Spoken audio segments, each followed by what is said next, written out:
সুপ্রিয় দর্শক, আপনাদেরকে স্বাগত জানাচ্ছি। আজ আমরা এসেছি এক মর্মান্তিক ও ন্যাক্কারজনক ঘটনার খবর নিয়ে, যা সভ্য সমাজের বিবেককে নাড়িয়ে দিয়েছে। গাইবান্ধায় বিয়ের মাত্র একদিনের মাথায় 18 বছর বয়সী এক নববধূকে গণধর্ষণের অভিযোগ উঠেছে। আর এই পাশবিক ঘটনায় অভিযুক্ত খোদ তার স্বামী ও তার বন্ধুরা।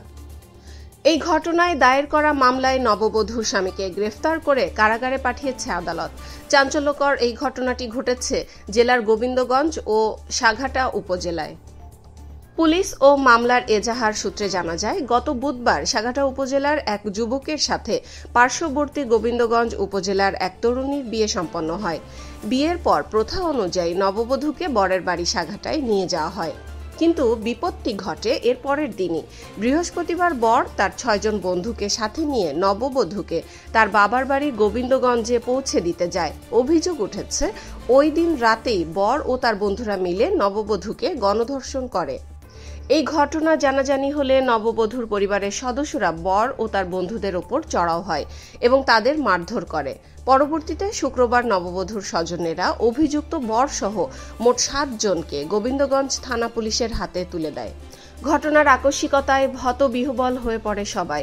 গোবিন্দগঞ্জ থানার ভারপ্রাপ্ত কর্মকর্তা ওসি বুলবুল ইসলাম বিষয়টি নিশ্চিত করে জানান, গণধর্ষণের অভিযোগে স্থানীয়রা 7 জনকে পুলিশের কাছে হস্তান্তর করেছে। কিন্তু ঘটনা মোড় নেয় অন্যদিকে। শনিবার বরের পরিবার সাঘাটা থানায় অভিযোগ করে যে তাদের ছেলেদের অন্যায়ভাবে গোবিন্দগঞ্জ থানায় আটকে রাখা হয়েছে। এরপর আটক 7 জনকে সাঘাটা থানায় স্থানান্তর করা হয়।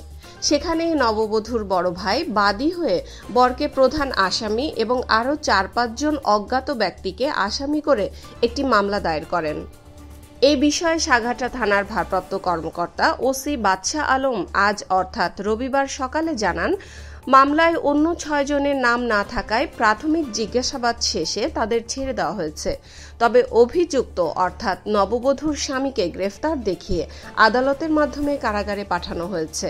তিনি আরও বলেন, পুরো ঘটনাটি তদন্তাধীন রয়েছে এবং তদন্ত শেষে প্রকৃত রহস্য উন্মোচিত হবে।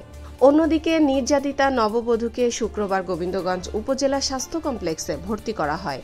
হাসপাতালের আবাসিক medical officer RMO doctor Fahad Al Asad জানান, মেডিকেল পরীক্ষায় মেয়েটির শরীরে যৌন নির্যাতন ও শারীরিক আঘাতের সুস্পষ্ট প্রমাণ মিলেছে। তাকে প্রাথমিক চিকিৎসা দেওয়ার পর উন্নত চিকিৎসার জন্য রংপুর মেডিকেল কলেজ হাসপাতালে রেফার করা হয়েছে। এই পাশবিক ঘটনায় পুরো এলাকায় তীব্র ক্ষোভ এবং চাঞ্চল্যের সৃষ্টি হয়েছে। সমাজের এই অবক্ষয় রুখতে দ্রুত তদন্তের মাধ্যমে দোষীদের দৃষ্টান্তমূলক শাস্তির দাবি জানিয়েছেন স্থানীয়রা।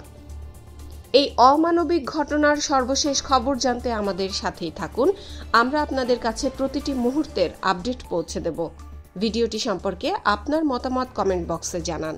শেয়ার করে সবাইকে ঘটনাটি জানার সুযোগ করে দিন। আমাদের চ্যানেলটি সাবস্ক্রাইব করে পাশে থাকুন। ধন্যবাদ। Subscribe now for daily news and updates.